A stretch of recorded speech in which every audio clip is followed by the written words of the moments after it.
Oh boy, oh boy, oh boy, Dante, we might be late on releasing this month's podcast, but it was worth it because I have got a scoop for us. Scoop? Oh, yeah, ice cream. I love ice cream. No, I forgot the ice cream today. What? Actually, and the flake. And spoons. But look, listen, you know how sometimes like authors or leakers get their stuff to the press to serialize it in newspapers and websites and stuff, yeah? Oh, yeah, so like diaries and journals and that sort of stuff, yeah? Yeah. So guess what? A leaker has gotten us a leak of what could be the most explosive leak in all of gaming history.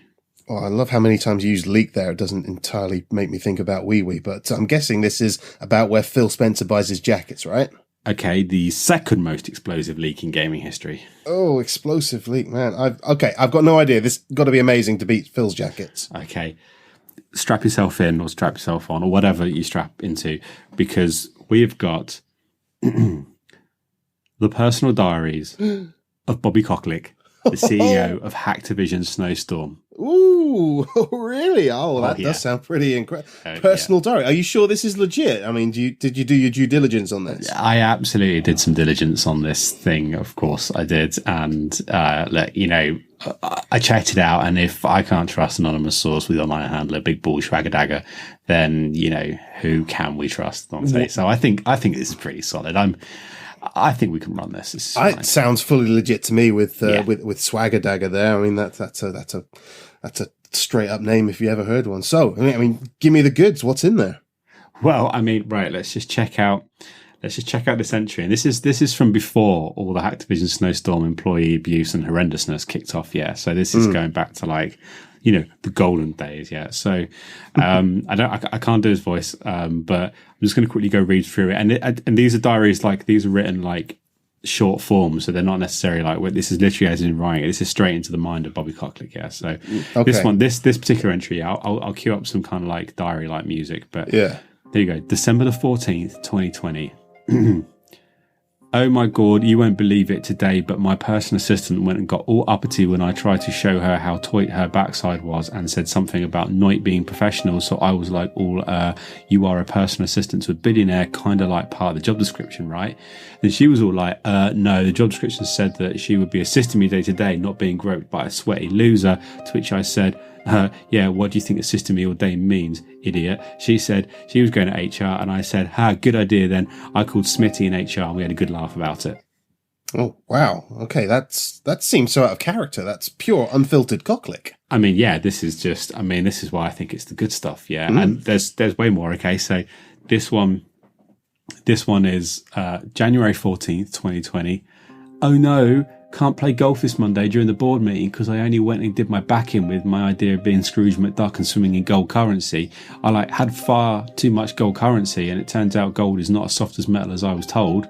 Still keep him it because I made the same amount last week alone. Ha ha ha ha. Gonna take some cocaine and have lie down. FML. Oh, this kind of seems like we're going into gross caricature here, aren't we? I don't think there's such a thing as gross when you come to Bobby Kotick. But anyway, I was thinking we could do a few excerpts of this from the scandal-led sort of time throughout the podcast. Keep people on the edge of their seat and engage throughout the whole thing. So we'll keep sort of drip feeding it as it goes through the whole scandal. All right. I'm down with that. I'm good with that. That sounds really, really, really good. Yeah. Do we have any Bobby's cocaine as well? That could be useful. No, we didn't get that. But to be honest, if you read this and imagine him on cocaine, it kind of makes a lot more sense. So this one is as a last teaser before we get into it, right? Is that this one's from when Bobby Kotick found out about the lawsuit that was coming from the Cornish local council about working practices at Hacktivision Snowstorm. Okay, ready? So May 14th, 2021. You won't believe this, BFF diary, but a bunch of cowardly POSs are reckoning that they are going to take me to court because they are saying that this is not a nice place to work and that abuses in the workplace has ruined lives, and like they reckons that people are upset and that they have a point. I put an email draft out for Smitty to send, and it says, what a load of baloney. This is complete nonsense and a great place to work. After all, we have pizza Wednesdays. All our women staff are vetted for great racks, and like Friday nights, blown hooker nights in the exec lounge. Smitty actually had the cojones to suggest this was a terrible press release and that we actually had to be worried. Ha ha ha, like whatever, as if anyone will find any evidence of anything. Ooh.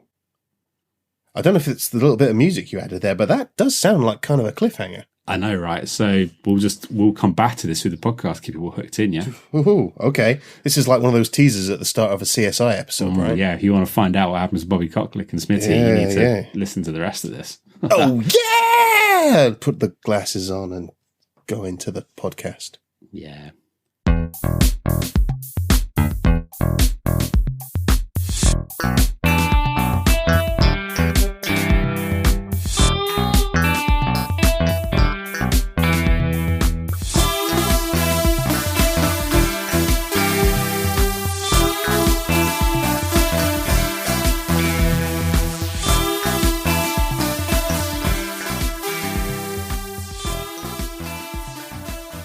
And hello, Jambaggers. Welcome to another edition of the Jambag Comedy Gaming Podcast. With me, your host, Mr. Dante Rodriguez, and my esteemed colleague, Mr. Rudy Manchego. How you all doing, everybody? It's really great to be back with you, Jambaggers, and we are apologising for a bit of the lateness here. We've had some breakdowns with COVID and general bad health. In the case of myself, with a bit of a cold, which you can possibly hear. But we are back, and we are looking to deliver some not particularly true gaming news to your wonderful ear holes, aren't we, Rudy?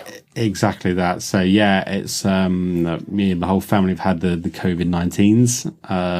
So all good. Nothing. Wasn't really that severe. Well, speaking for myself, I was pretty much fine with it, but my wife not so much. But yeah, I had a COVID, and then we came out of that, and then you've been struck down with the not COVID-19, so not a real disease, but a bit of a one of those old cold things which I'd forgotten about because nobody was mixing for such a long time that colds didn't seem to happen too much. Now they seem to be back with a vengeance. I don't know if it's because the kids are back in school or people are going on holidays and that sort of stuff.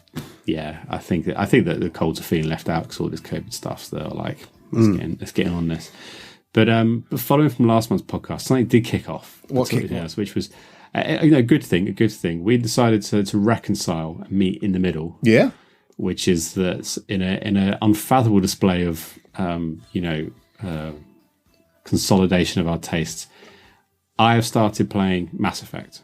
You did, yeah. No, you let me know. Game Pass. Yeah, you were starting on the Mass Effect, and in retaliation, although only maybe not retaliation, in the spirit of the olive branch, as it would be, I decided a couple of days ago to install Hollow Knight and give that a try. Excellent stuff, and early days for both of us, but this has been a real moment. It's a little bit like, I don't want to sort of, rag it, but this is kind of, or like a wartime coalition or... Yeah. It's like a détente, isn't it? Yeah, exactly. Entente cordiale. And so far I'm only probably 7 or 8 hours into Mass Effect, but enjoying it so far. It's obviously the first one's aged a bit, but I think that what they did with the Legendary Edition really did improve it, but you can still tell it's an early 360 era game for sure. Yeah, but I can see what's going through. It's got some good world building in there.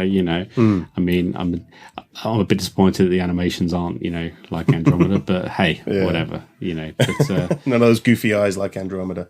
Yeah, exactly. So, and I don't know if I'm supposed to, but I went with the lady fembot.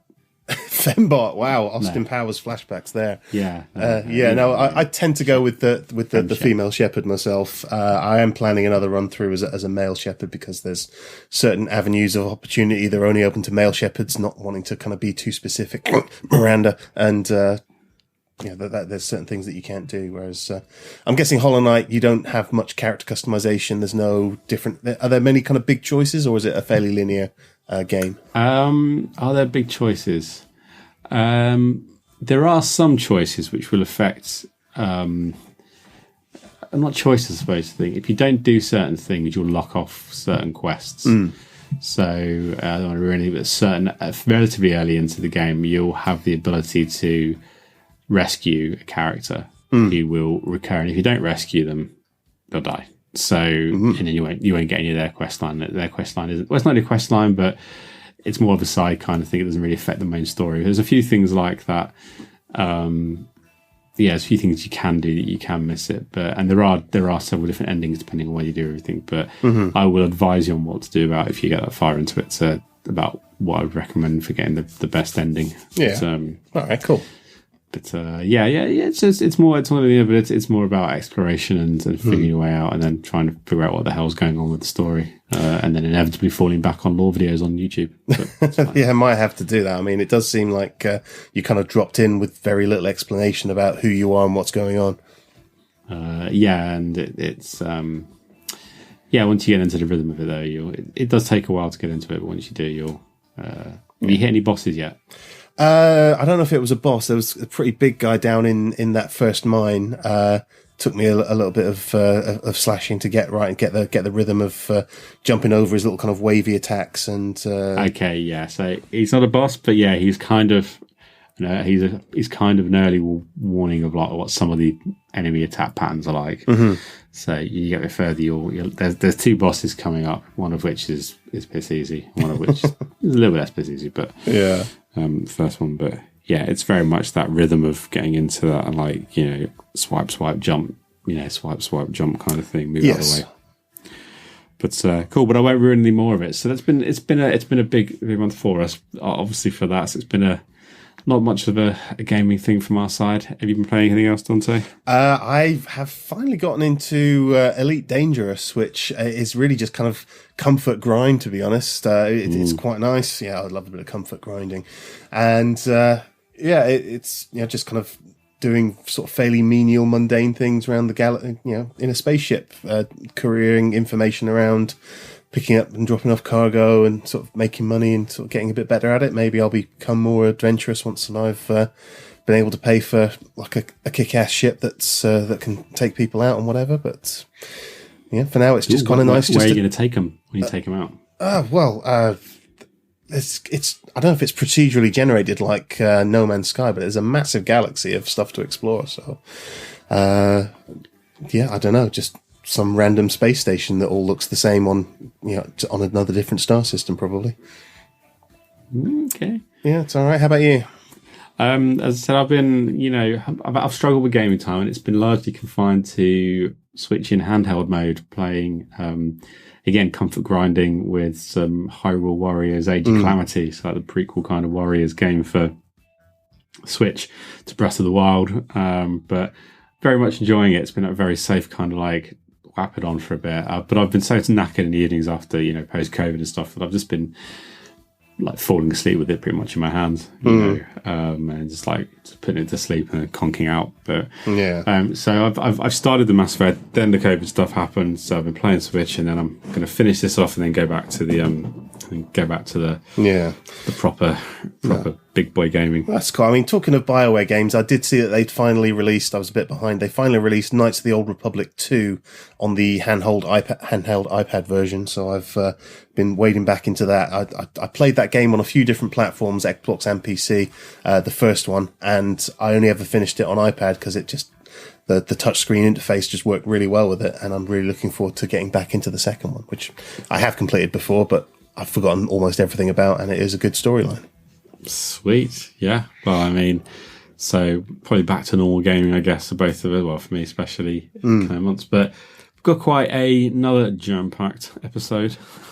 Yeah, that's a lovely little segue. So we're going back to from the Jambags to our nightly news segment. Well, before we get to that, we have another extract from the exclusive Bobby Kotick extract, which is all about the times and the scandal. So shall we head into that? I am here for it. Let's lay it on me. There follows the next extract from the Bobby Kotick diaries, August 2021. So, turns out that maybe these protesters and people do have a case against us or something, because, possibly a few hundred senior people maybe abused people or were bad or something, even though they were doing okay, to me anyway. But even Smitty said, how are we to know, as we never invested any HR things anyway, ha ha ha. I should be safe, because, all I did was personally let a few people get away with a few things that people are now telling me are bad. Who even said they're bad? Because they seem all right to me, because I do them most of the time anyway. But, whatevs. Wow. Okay. Yeah. You can tell this is kind of the big billionaire genius mind at work there with all those But I mean, like, you can. It's that kind of thing. Seeing back with context, you can see that he thinks that everything. You can see his mind space, which this is all going to blow over, and nothing's going to come of it. But I wonder if that is the case. We shall find out later in the podcast. I think we will. I mean, clearly he sees himself as the victim here, which without a doubt. Yeah, without a doubt. Okay, so onwards into From the Jambags. From the Jambags.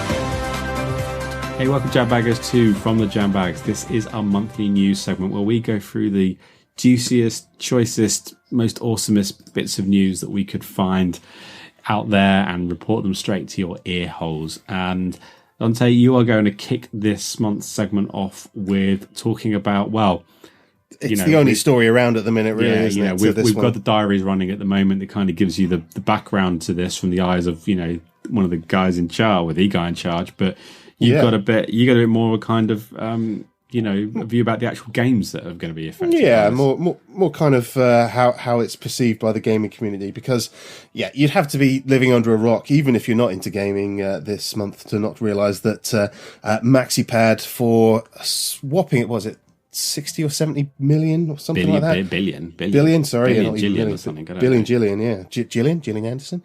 Anyway, have acquired Hacktivision Snowstorm and all of the game IPs that are contained within.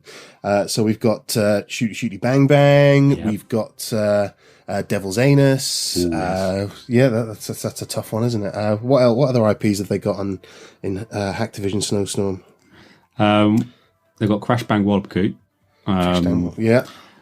Which is, famously been taken off, other publishing and brought into that as well. What else? Well, obviously with Snowstorm, they've got, they've got the whole, what's that shooty arena game? Another one you're talking about. It's got they've all got nice bottoms. Except yes, he's got a really nice ape arse. That's the one.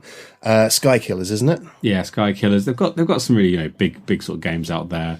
Eddie the Eagle Extreme Skiing. That's the one based. That's a classic, isn't it? That series. I mean, sure, they haven't actually changed it in the last 15 years, but. No, they did that remaster, didn't they? They've remastered every year. The previous year's one, which technically was a remaster of a remaster of a remaster. So, they've really improved the resolution. Something like that. Yeah, maybe the frame rate's a little bit better. And anyway, so everyone who's a fan of Tentacle Games, who's the kind of the main competitor to MaxiPad, kind of quaking in their boots a little bit at the possibility that some of their big franchises, not ones that we play a great deal, but Shooty Bang Bang is kind of one of the biggest games out there. That becoming a MaxiPad exclusive, and they're kind of up in arms about the fact that they might not get to play their Shooty Bang Bang games. That is,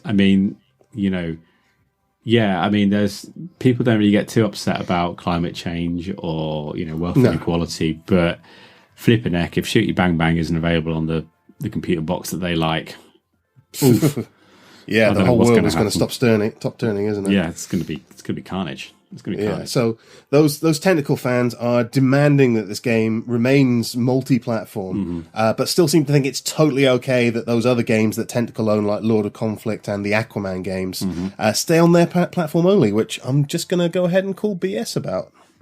Well, this is a complex situation. I've had numerous arguments in the game, behind the scenes with people in different gaming forums about this, but it's an interesting one, isn't it? It's very strange. I know that Tentacle have kind of returned fire, and they've actually purchased Elastic Band Games in retaliation, and no one seems to really understand why or care, because Elastic Band don't really own the game that they're all that famous for anymore. They don't have the rights to the Tiara games, do they?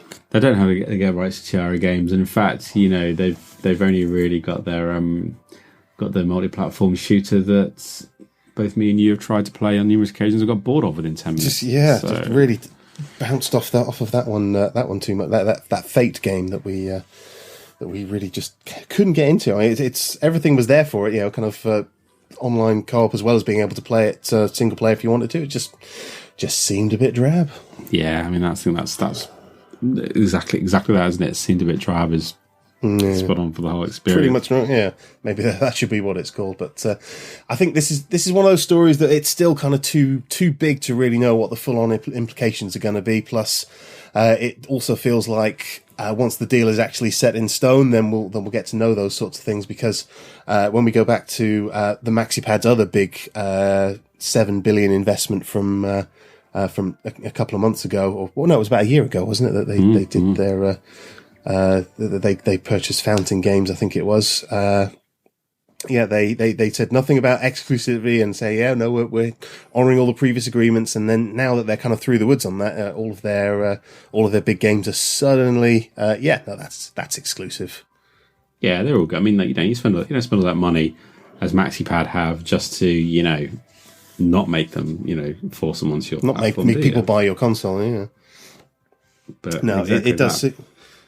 But yeah, so it's more on this as it comes when it comes. But yeah, we are sort of expecting, even though the rhetoric is all nicely at the moment, we do feel like Tentacle might be getting shafted any minute now. Yeah, I mean, I think it's fair to say. But let's move from one major industry dominated topic onto another one, and that is the subject of NFTs, non-fungible tokens. I still don't get these. Right. I have no idea what they are. I know. Well, because, I is someone that's clever, I actually spent some of the time I spent off with COVID trying to understand NFTs more than the fact that I understand that they're bad for the environment. And that led me into trying to understand, blockchain technology and therefore ultimately cryptocurrency. And I had a real problem understanding it. I felt like I should understand it. I'm fairly technologically savvy, Well, yeah. I mean, you explained that whole shorting of stocks thing to me a while back. I did totally kind of zone out a bit, but I feel like I learned something. Exactly. So that only took 4.5 hours of me talking to you non-stop for you to understand a fraction of what I meant to say. So I thought I'll get into this NFT, and it's still really complicated. But basically, NFTs are just stupid. I mean, in their current format. I mean, but there is, people feel it's a gold rush, like cryptocurrency, like anything. It's a gold rush where there's no real value on it. So it is possible at the moment, if you're an early adopter, to make some money. So people do, no matter how daft it is. So everyone is leaping into it. And our good old friends who say they're from France, but actually seem to be based in Basingstoke. Guildford or Basingstoke, that whole kind of Ubisoft, M4 corridor. are trying to sell staff and devs on their idea. They want to start doing NFTs and releasing in the games, making these non-fungible tokens, something that everyone has to go through. And they're saying that to get their staff and devs who are very, very against the idea because they see no point in it in their games and also the massive backlash it's going to have, not to mention the environmental harm. So they thought they would give away free NFTs to their staff so that their staff would be invested in the scheme as an investment. Okay, so trying to show them the value of it by saying, so we'll get them in on the ground floor and say, this is great, and gamers and developers, you just don't understand why this is great, and we're telling you it's great, so don't question it, sort of thing. Completely, yes. So it's that, but it kind of, in true Ubisoft fashion, it backfired because Ubisoft. It turns out they were just sending internet porn to all the staff inboxes. What? Who would have thought it from a company with a name like Ubisoft that they would send porn to people's inboxes? These guys would be up to any no good. And they, to be honest, in fairness to the staff at Ubisoft, there was a lot of objections. Imagine why there might be, to be honest. And the formal leadership shrugged and come back with what can only be frankly described as a homophobic response by saying, we had no idea we employed so many of the woofters in the first place, which does not seem to have. That is not very understanding. No, that's really missing the point there. So basically slamming them for not liking internet porn. Exactly that. Yeah, I mean, it's so in a workplace as well. But hey, so I think NFTs are a subject that we probably will need to to go into a deep dive in a future episode. There's too much to Yeah. unpack with so much going on in the industry right now for us. They don't seem to be going away. I mean, they started getting a lot of internet commentary, certainly over the past month, and sort of towards the start of this new year, they just suddenly started being all these videos about why NFTs are bad, and I would hope they would just kind of bat them down again, like these devs have been trying to do, and they're just not disappearing. We just keep hearing about them. We do, and it's a big topic, so we'll probably have an NFT special at some point, which probably will be in of itself an NFT. Yeah, no, I mean, if we could make some money on it, then sure. Yeah, we're in. Otherwise, we're completely morally opposed to it because Yeah, environment or something. But I don't know why environment, but yeah. But anyway, so on from that, on to more shooty stuff. Give me More some shooty stuff. Yes, no. So we haven't had a great deal from digital paintings lately. They've been keeping quiet, slightly less scummy than some of the other bigger developers and publishing houses, but they have been making a few missteps, which have been getting a lot of internet traction, a lot of comments on various different YouTubers. Channels. They have their long-running Modern Warfare shooter, which I believe is called Not COD. And it's apparently released in an incredibly buggy and broken state. Now, I don't know if this is got to do with the pandemic or just lousy QA, which is probably what they're going to say it is. But it doesn't even have a scoreboard, which is one of the big problems that people are focusing on. That you can't even see who's winning in a match when you're playing the online games there. Which I don't understand how a game releases in quite such a terrible state, Rudy. Well, I think that what they tend to do is they've got a load of people working on some code. And then they all email it in at the same time, and then they zip it all up and see what happens. Yeah, I think that's what happened over at Laserdisc Blue Balls, isn't it? Absolutely.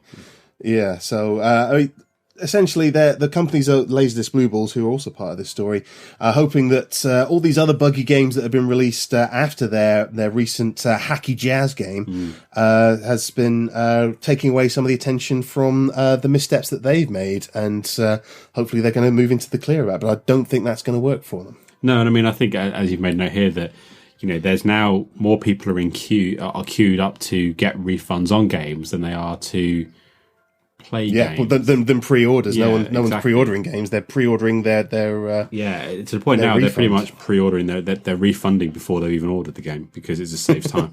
Yeah, no, you might as well. Who knows if they've run out of refunds or not? Yeah, and I'd like to move on to the last scandal of today, and this is back to NFTs because you're just not going to be able to stop hearing about them. In 2022, no. This is NFT scandals, but this one is from. Well, relatively well-liked and famed voice actor Trey Bacon. And it is gone online and caused, outrage by stating that he is supporting a blockchain service that will sell each word he has ever said individually as NFTs. So if he said he will be selling that as an NFT. So someone could, in theory, own the digital certificate for that, even though he still would use even though it's his voice. And I mean, I do quite like Trey Bacon's voiceover. He's not quite as magnetic and dynamic as Simon South, but he is pretty good. No, I mean, yeah, exactly. He's up there. He's been a part of some big games. I've got a person against him, but quite a lot of people online have been, let's say, them taking it very well. And they've kind of gone to him and said, people consider these a scam and there's, environmentally destructive and that kind of thing. And his response was, haters gonna hate, which... Really? That was the response, haters gonna hate, which is factually correct. Yes, if you hate something, you probably are going to hate it. Going to continue hating, yeah. Yeah, in fact, it doesn't seem like a response other than explaining the definition of what people that hate things do. So he was very adamant to it. But he did swiftly backtrack about a day later when someone else also explained to him that he was literally selling his own job by recording his voice doing it and was threatening his own career. He then backtracked, saying, dudes, I know I can do better. I'm a better person than this, and this had totally not occurred to me. Suddenly develops a conscience as soon as exactly. It might be killing his career, of course. I guess it's a big win for the environment, maybe. I don't know. No, when self-interest is concerned, everyone loves the environment. And I agree that it's all about the self-interest when it comes to the environment. So, and that is why, we are not be releasing the podcast in digital. We don't want to use up any power, so we are actually going to be writing this on plastic and posting. We are. Although, obviously we're not crazy about plastic because of the kind of oil shortage and all that sort of stuff. It's quite expensive, so it'll be recycled plastic bag. Well, we found blowing around in the wind, proving the existence of God. Yeah, we're going to put some dots into some player piano pages, and we're just going to release the podcast on player piano reels. Yeah, and people can play it through their player pianos, because I assume everyone still has one of those. Absolutely, it is 1842. So, yeah, that's it from the news for this month.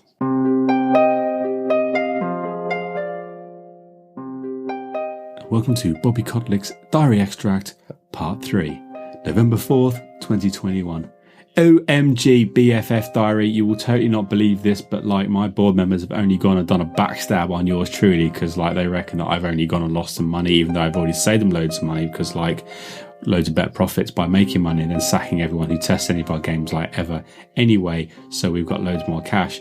What else do they want? I said. They said that they wanted someone who hadn't been lying to them about all the scandal, and I said half the scandal's about you guys on the board anyway, sleeping with lots of people, and they said prove it, and I said well I will then, and they said that they would get rid of me or something. I have a plan though, because all of this is because the websites Kotaku and IGNNN don't like me for some reason. So if I go and buy them all up, then they will have to totally like me and have to say I didn't touch people or let other people touch people or whatever.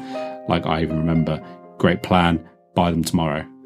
Yeah, no, he's got a plan to get out of this. Scheming mind of his clearly is trying to kind of weasel his way out of all these kind of corporate shenanigans and hopefully come out the plucky underdog on top. Oh, Bobby, no, I'd be rooting for you if I didn't realise how much piles of money you sleep on every night.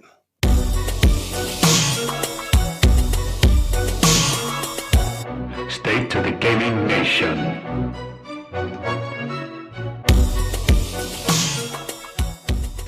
Hey, Rudy, I've had a bit of an idea. With all this kind of big purchases that are going on at the moment, I thought maybe the Jambags could probably try and get in on that before, because, we're sort of very small time podcast. Maybe we've got a few listeners, and thank you very much for listening to us. But I feel like in order to really excel in the podcast market, maybe we should think about expanding a little bit and maybe kind of making some purchases. What do you think? By expanding, do you mean waist size or...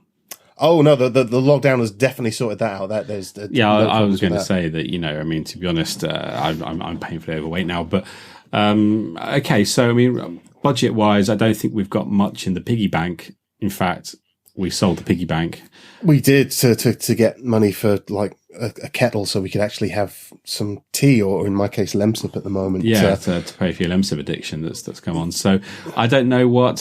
What are you thinking? What's your game plan here? I'm looking at other podcasts that are maybe in a little bit of trouble right now. Ones which, if they're kind of getting all this bad press at the moment, maybe their value is down. Maybe we could pick up some purchases. There's this guy I keep hearing about, Joe Bogan, that has this podcast that I think that has a lot of listeners, and we could just kind of sideways into that and get Joe Bogan. I also heard about this other guy called Paul Hogan, but I think he was an 80s star from Australia, and he has a podcast.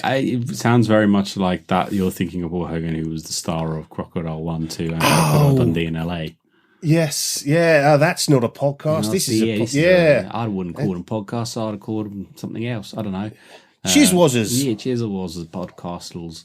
I don't know if. Maybe he's got a podcast. Everyone's got a podcast.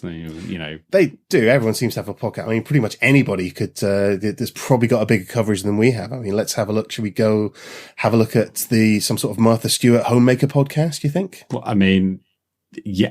If you think we can afford it, if we can get a sweet deal, I'm with you. 32%. No, 32. Wow. Okay. No, that's overwhelming. I think we need to look into people that are maybe, getting a bit of a kicking commercially right now that maybe we can, and then their kind of stock might go up again once we kind of start going in there and make say, hell yeah, no, this is a great tip for, kind of hoovering your house or cooking with a certain recipe. And have you thought about some gaming news? Just kind of sideways into it. Yeah, it's very light segues into it. Here's how you stuff a turkey with itself. And then while they're doing that, we could regale them with anecdotes about Hollow Knight, for example. I don't know. Yeah, we could. Or about the adventures of Commander Shepard, which I'm sure they'd be very keen to hear about, being A lot of stuff involved, yeah. I mean, I think I don't know if it's the first or the second Mass Effect, but your kind of decorations of your captain's cabin and the fish tank suddenly become a really big thing. So maybe we should look at kind of fish related podcasts. Are there fish related podcasts? I'm sure there must be a fish related podcast. So to be quite clear, we're looking for a fish related podcast with a huge listenership that's got a scandal led presenter. Yeah, so we need to find someone who's been sleeping with the fishes, as they said on The Simpsons. Okay. So you mean like, not like, Well, right. Well, this seems an oddly specific. This seems a very oddly specific, podcast we're talking about here. Yeah, I think so. Yeah, I think it is probably going to be a little bit more niche than we look at. I mean, what are you thinking? Where should we aim our sights? I think we should go all the way to the top. Oh yeah. Yeah, the like Mark Maron's like WTF podcast, yeah.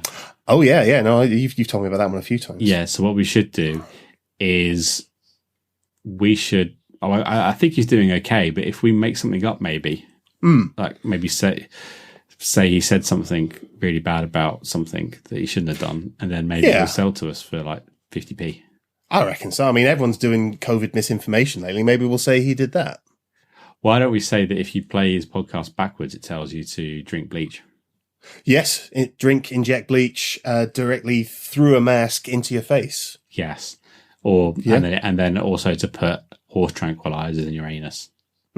Yes, yeah, no, that sounds good. Now, this is I think we're onto something here. So we could be owning all these great podcasts with all this coverage, and then just move our content in, and people will stay because our content's so great, right? Yeah, let's go with yeah. Yeah, let's go with that. All right. Okay, you have a look down the back of the sofa for some money. I will sell the toaster as well as the kettle. Oh, I'm going to miss that toaster. And let's go. Hello, Hollywood. Yeah, we want to buy Joe Bogan. Okay, someone's laughing down the phone at me. Okay, that's a good sign. That's a power negotiation. Yeah. Now we've got. How much we get for the toaster? Well, we sold it to your mum. She said you'd give us £3.50, and I found 42 pence. So I can't do that kind of maths. Okay, it's less than £4. Less than £4. Yeah, less than £4 for the Joe Bogan podcast. Tell them that's GBP because the pound's so dominant at the moment. Yes. Yeah, GB. Yeah, British pound. I mean, that's surely got to be like a million, billion, squillion American dollars, right? What do they say? Hello? They uncontrollable laughter. These guys are good. These guys are really driving a hard bargain. I tell you what. Oh, look! I've just the news pop up. Apparently, we have been kicked off of Spotify for spreading COVID misinformation because we are at all slightly now connected to Joe Bogan. Shit. Oh, great. Well, I'm going to go put some of these horse tranquilizers up my arse then. Yeah, I'm going to inject some bleach. Ugh.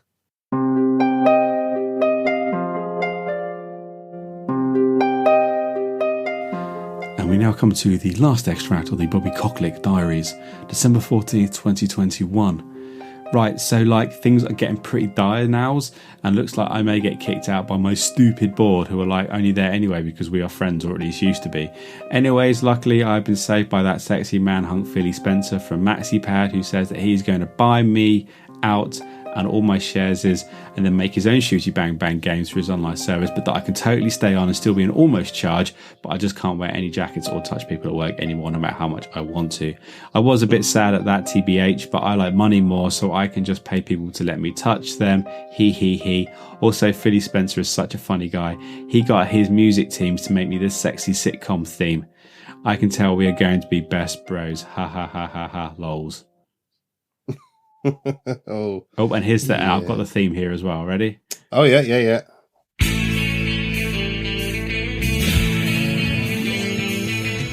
So no one told you publishing was gonna be this way. Your career's a joke, you broke. Your employees broke their NDA. It's like there's always gonna be another smear. When it hasn't been your day, your week, your month, or even your year. But we will buy you out, and we'll put you on Game Pass. We will buy you out, then we'll kick out your ass. We will buy you out, 'cause you're having a sales drive.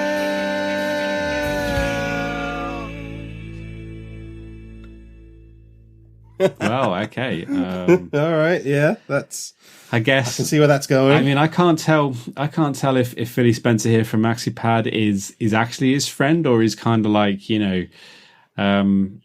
what's the word? Like laughing at him and like, just taking advantage of this guy. Just going to completely set him up and destroy him as soon as he's able to. I feel like Philly Spencer is maybe got a slightly better moral compass than Bobby. Yeah, I've never seen anything to indicate. I'm sure he's a CEO, so he's probably got a few problems. Yeah, I mean, we do know that at least many Bothans died to bring him that last jacket. He did, yes, yeah. He skinned the Bothans, didn't he? Yeah, well, with his own tentacle hands, because Rembrandts is not human. But I mean, yeah, right. And he lives inside Todd Howard now. We established that in one of our. We did establish he's a part of Todd Howard. He's a part of everyone that he subsumes. So I don't know, but I mean, wow. I mean, this has been an explosive episode, hasn't it? From a point of view of getting exclusives here. I mean, you can kind of go from the rise to the fall of Bobby Kochlick here to the point now that he thinks being bought out by Philly Spencer at MaxiPad is awesome, and he's still going to be in charge. I mean. Oh, man, this is going to put our podcast on the map. We are going to be bigger than Paul Hogan. We're going to be bigger than Joe Bogan. Yes, I think that's probably fair to say, if by bigger you mean not on any platforms, but yeah. Crikey, mate.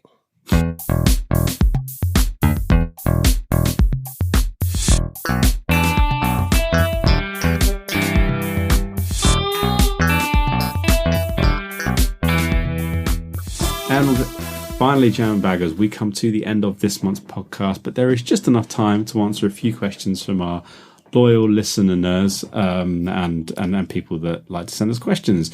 And at the end of this, we'll tell you where you can send us questions. But I'm going to leap right into this one with one, because I feel a bit called out on this question. It's from podcast regular and D&D master / victim Enzo. Hey, Enzo. And he's saying to us, if you could play one video game for the rest of your life, what would it be? Or would you kill people to get more games? He's also came back with a PS to this and said, and if Rudy says Hollow Knight, Dante, you have my permission to slap him. I do. So I won't say that, but let's go into it. So first of all, the question here is that would you play one game or would you kill more people, Dante, to Oh, okay. Let's just see whether you would go into the mass murder first, or whether you would try and see how you got on with that one game. I mean, honestly, I'm just really getting excited about slapping you. I'm really hoping you're going to say Hollow Knight in a minute. But okay. Moving on. I think the moment's passed there, really, hasn't it? Yeah. So would you kill more people to get games, or would you would you explore that alternative? Would I kill more people to get video games, or would I not? Yeah, and if you wouldn't, what video game would you play? Okay, so I probably wouldn't. No, I don't think I could handle the moral implications of killing people. I mean, I because it doesn't kind of benefit me as a person. It's a bit like this whole climate change thing. I only really care if it affects me personally. So I think I would pick a game that is big enough so I wouldn't have to kill many people, and I would pick The Witcher 3. To be honest, and is that size related? And by that I mean the size of the world, the amount of content in it, not Geralt's particular. Well, size. I mean, I'm sure Geralt has a very lovely hard drive, but it is to do with the size of the not quite open world, sort of semi-open world, the various different hubs that you have, and the amount of content, the interesting side quests, and the fact that it would keep me first playthrough. I'm never playing Witcher 3 through again. I don't think for another 500 hours, because that's what I played through first time I played it through. Wow, I mean that still boggles my giblets.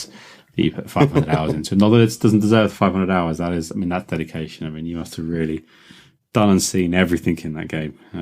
Well, it was over a large period of years, and it kind of, my gaming was very up and down during that time because, well, my 2 children were being born over those 2 years that we talked about. That was a very long birth. It took 2 years for the children to be born, but fair enough. Yeah, I know they really hung out and they really stuck it out. Yeah, I'd try and stay inside if I could.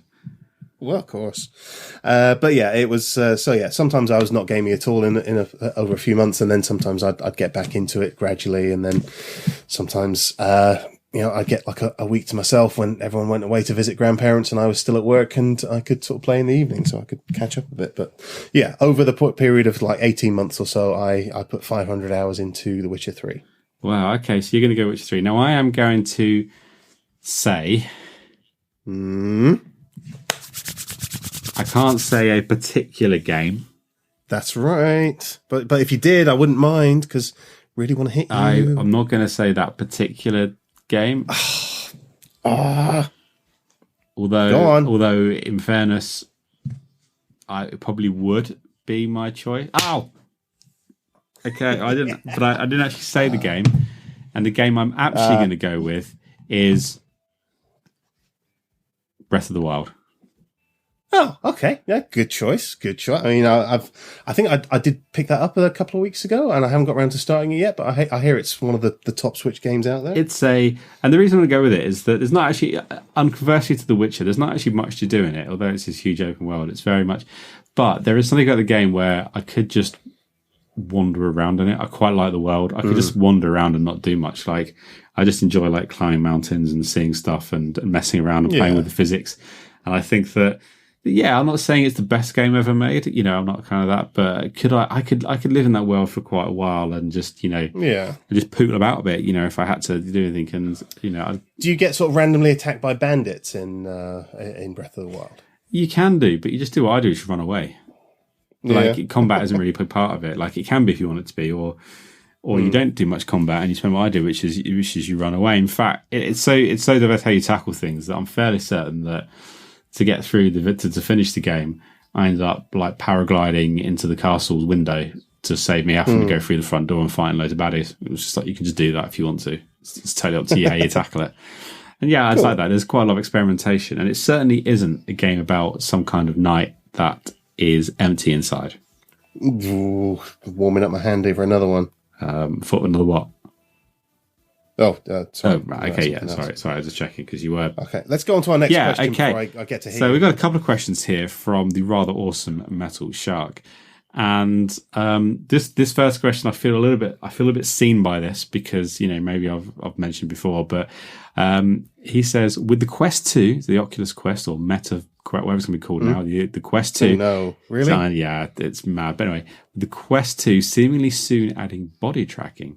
What is the most likely item in the house to get kicked? Oh, okay. Now, I feel seen because I have cracked one of my lampshades in my office from playing Half-Life Alyx with a Quest 2. Well, that seems like a decent game to damage. Yeah, I kind of panicked. There was something above me. It was, well, I tell you what, like the, I can't remember what they're called, but the things that like suck and pull you up, like the tentacles. Oh, the barnacles. Yeah, right? Yeah, the barnacles. Well, one of them grabbed me and I panicked and then I needed to shoot up into it as it was pulling me up and I just smashed the lampshade. So, so I already have past history and I have nearly hit my wife in VR as well. So, what would be the thing I'm going to hit? Don't say your wife. No, I wouldn't. No, that's more of a legal issue, and I don't want to get into that.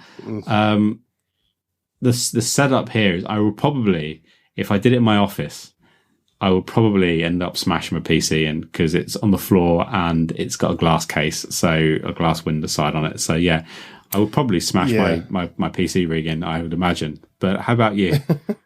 To be honest, it's really similar. It's going to be my podcasting setup, my microphone, and my and where my laptop is, where we do our podcasting. I think that is in for a kicking, quite literally, if I get a Quest 2. So really, whenever I see people doing like these Quest things, they seem to have huge amounts of space, which I don't really seem to have. Like I wouldn't say that I live in a tiny place, but I've got lots of stuff. So it's kind of like having a big open space where I can't hurt myself in is quite difficult. So, so I feel a little bit like maybe like Metal Sharks has actually hacked my Quest, and is kind of is more interested about what perhaps getting an insurance game and offer me some insurance policy. I don't know. Yeah. But that could be it. So yours is going to be about the podcasting setup. It's probably going to get kicked first, and mine will be my gaming PC. So basically it's going to be an expensive racket if we ever do add body tracking into Quest. Although if I do move it into the kids' room, I'm a bit worried about the fish tank as well now. You mention it. Oh yeah, you got the fish, and the kids, I suppose, presumably. Well, yeah, no, they might not like a Beat Saber to the face or anything so much. I mean, yeah, presumably. I don't know. I'll have to ask him. I'll check. Yeah, say, do you mind being if when you're asleep, Daddy randomly punches and kicks the crap out of you because he's playing a video game? But no, it's fine, Daddy. Another one that Metal Shark's given us, which is an interesting one. So it might be hard for people to do, but this is coming from an article that he's found online, which is called "Tales of Destiny 2: English Fan Translation Project Complete." And basically, it's about Tales of Destiny 2 getting an English fan translation. So it's a fairly standard article, but he wants to know, using a direct quote from the article, he says, using our advanced retro gaming knowledge, which is very advanced. We do have very advanced retro gaming I have knowledge. Played lots of games that are dead old. Yeah, me too. Because I am dead old. Maybe not quite as old as you, but you're still older pretty than me. old. I mean, yeah, but I okay, maybe I played a lot on my Commodore 64, but I am older than you, and that's probably why I use inverted control schemes as well. It is, also because you've got disability. But so he said the sentences, and I'm going to have to say this out to you quite slowly, okay, and make sure, because it is a bit of a mind fudge. Okay, it is. So in the article it says that the game was originally released back in 2022 on PlayStation 2 before getting ported to PlayStation Portable in 2007. Ooh, so can we explain this otherwise mystifying article? And I think we can. But I think so as well. I seem to remember I did put a little response to this on Twitter, but which I'm going to paraphrase again here. It was my theory that this game was thought to be so amazing and groundbreaking that it was actually made in 2022 and actually sent back through time to save us all as a race, or to, I don't know, protect John Connor or something like that, back to 2007 when it was moved on to a PlayStation Portal and the Resistance could use it to fight the Roby What's-It guy things. The Roby What's-It guy things. Well, that is a very, very succinct way to... I love that. I love that movie, Roby What's-It guy thing. It's a great film. I mean, it keeps you on the edge of your seat, really. So threatening, the Roby What's-It guys. That's an interesting theory. I'm not going to say that I disagree that could be it. I think maybe it's more likely a typo in the article. Well, that is where I think you're talking complete bollocks, Dante, because I actually think, because you don't quite understand the retro gaming scene as much as I do. And I think that... Enlighten me, good sir. Well, because this is actually kind of like an acknowledgement that the PlayStation 2 is still considered, is the most successful console of all time. And it's actually still very cutting edge in a lot of ways. So yeah, saying it was originally released back in 2022, but it had to be ported back into 2007 for the PlayStation Portable, which had nowhere near the same kind of cultural impact that the PlayStation 2 had on the gaming landscape. Albeit a successful 80 million unit seller itself, the PlayStation Portable, it's hardly on the same scale as it on the PlayStation 2. So no, and we have to say the Vita's pretty good, so that people will buy it, and the demon will that be is appeased, true. right? We need to get the PlayStation Vita demons to leave us and move on to them, which is getting harder. Buy a Vita, people. Buy a Vita. Help us out. Yeah, you get them second hand on eBay. Seriously, please. Yeah, so I need my soul back. So yeah, I actually think that it's because the PlayStation 2 is still a cutting edge console now, and more so the PlayStation Portable. So that would have to have been done today and then ported back in time. Yeah, no, that's okay. An interesting. I mean, I know they kept making the PlayStation 2 for a long time after that kind of generation of console that ended. I mean, when did they actually stop making the PS2? I think relatively late. Like, did you know that the Master System is still being made in Brazil? Really? Yeah, like a licensed version. we went to EGX, didn't we? And there were people actually developing new Master System games. Or was it Mega Drive? It was Mega Drive, Genesis games. But no, there's some things. So there is actually like there's kind of been licensing and making it as a really, really cheap console, and it's been going on for. I'm not sure it's still being produced, but like we're talking until very recently that like Master System games are still being made and ported, you know. So, hey, you know, maybe. Yeah. Well, according to the amazing research that I've just done, they made the PS2 until 2013. That's when they stopped actually making it, and they supported it with repairs until 2018. So, yeah, maybe it's not completely out of the question, your theory. Exactly. I mean, as I said, as Mellow Shark himself acknowledged, we have advanced retro gaming knowledge. We do. That is what you is getting in touch with us for, isn't it? Yeah, I mean, so, yeah. I'll come back with any more retro questions about how consoles can explicitly lay them on through us. time. Yeah, we can get them right like that. Yeah.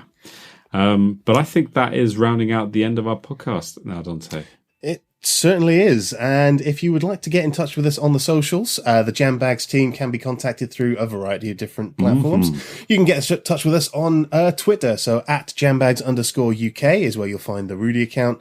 At Dante RDRGZJB is where you'll find the Dante Twitter account, and you can interact with us on there however you feel that you'd like to.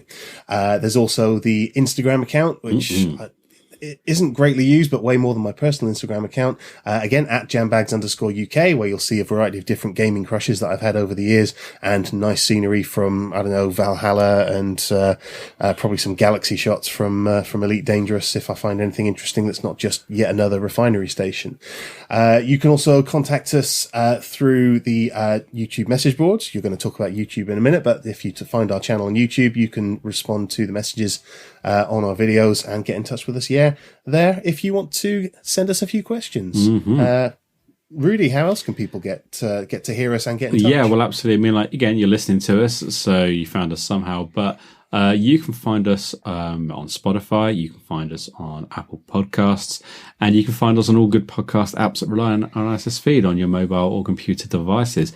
And not only that, we put a video version of this out on our YouTube channel, so you can just search for Jambags and you'll come up with the latest episode of the podcast on YouTube if that is your preferred delivery content mechanism. And in all of these, if you can leave likes, subscribes, comments, reviews, follows, all of these things really, really help us get out there and be listened to even more persons.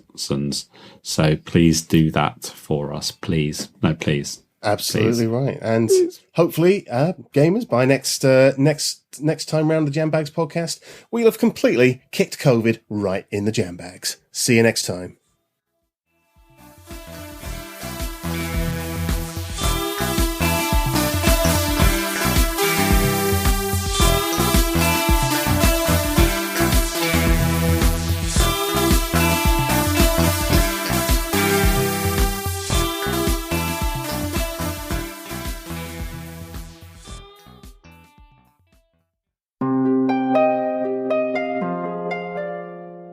We're going to read you now the final extract from the Bobby Kochlik diary, exclusively here on another one. I thought we had that. Thought we had the last one. Wow.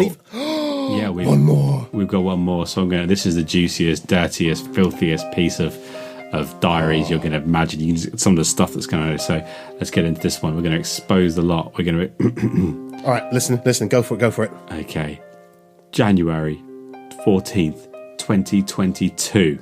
Right up to date. So anyways, I have totally just sold everything to MaxiPad, and guess what? Get back here! Give me back my journal! Bobby Kochlik, what are you doing in the Jambag studio? I came to get my journal back. You're not selling it like some kind of journalistic hack. But people want to hear this. The people deserve to hear the truth, Bobby Kochlik. That's my private journal. Give it back to me, or I'm going to stick my hand all the way up your ass and move your mouth like a puppet. What? You've got a great ass, what? guys. No, I have no. Oh, Bobby, no. Bobby, no.